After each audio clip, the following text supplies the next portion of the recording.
This is an installation video for the Ford Transit Headliner Shelf. These fit best in a high roof Transit. We're working in a 2020 today. You're going to need 3 tools, a 7mm socket, a 7/16 wrench, and a Phillips head screwdriver.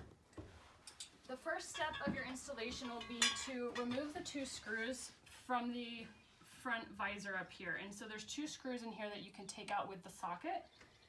I've already pulled those out, and so there's a short one that comes out of the front and then a long one that comes out of the back. So once those are out, you want to take your bracket, and this is going to line up with where these attachment points are. And so this is easiest to do if you get the front in first, and then the back, and then you can push that up inside where it will go back in. And then starting from the front, you're going to put your shorter screw back into the existing hole.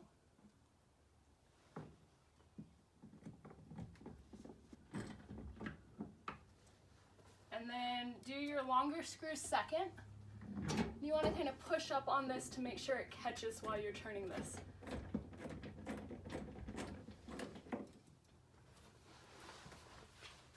So once you have those in, you can take your shelf, and your shelf will just slide straight in. So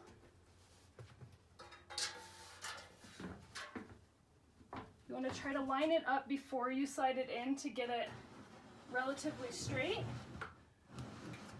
And then it will just fit in over those brackets. And this is where you're going to take the bolts that come with it and the nut, and the bolt will slide up. There's 4 different attachment points that you want to get, 2 on each side. So you can slide those in and kind of hand attach them first, and then you can use your screwdriver and your wrench to tighten them down. You want to wait until they're all in so that you can move all the way around and get everything fully tightened in.